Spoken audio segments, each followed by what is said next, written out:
Avant de m'exprimer sur le fond du texte, j'aimerais commencer par une pensée pour les habitants et habitantes d'Ille-et-Vilaine, et particulièrement ceux de ma circonscription, qui sont touchés par les inondations.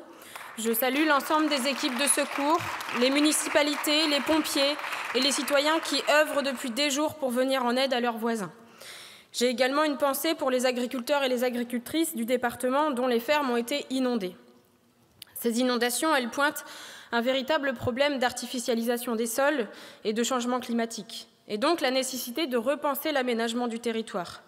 En agriculture, la préservation des haies et des talus est primordiale. La capacité des prairies à limiter les phénomènes de ruissellement nous invite à soutenir les pratiques vertueuses des éleveurs plein air et à accompagner le changement de pratiques vers plus d'agroécologie. Mais cela m'interroge aussi. Comment réussir cette transition si, en même temps, l'agriculture est sacrifiée à cause des accords de libre-échange? Les agriculteurs et agricultrices nous nourrissent et participent à la préservation de la biodiversité, des sols, des paysages. Raison de plus pour les protéger de la concurrence imposée par les accords de libre-échange.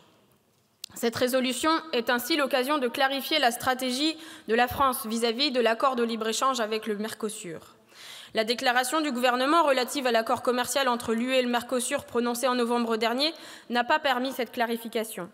Le gouvernement Barnier a déclaré s'opposer à l'accord en l'état, c'est-à-dire dans sa version actuelle.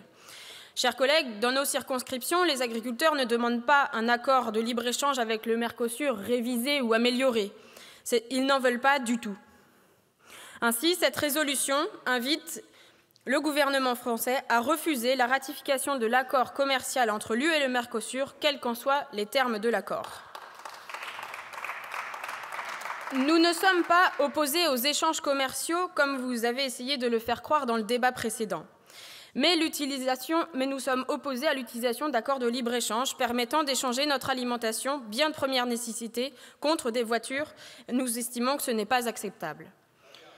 Les accords de libre-échange déstabilisent la production agricole française et européenne.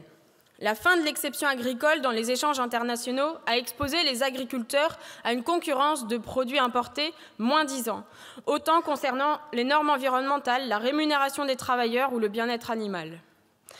S'agissant des pays du Mercosur, les normes qui y sont appliquées sont loin d'être égales aux normes européennes. Il est souvent fait mention des clauses ou des mesures miroirs qui garantissent le respect des normes européennes des produits importés. Au-delà du fait que le respect de ces clauses soit difficilement vérifiable, la production alimentaire relève de la souveraineté nationale. Seuls les États peuvent imposer des contraintes à leurs producteurs, peu importe l'existence de telle ou telle clause.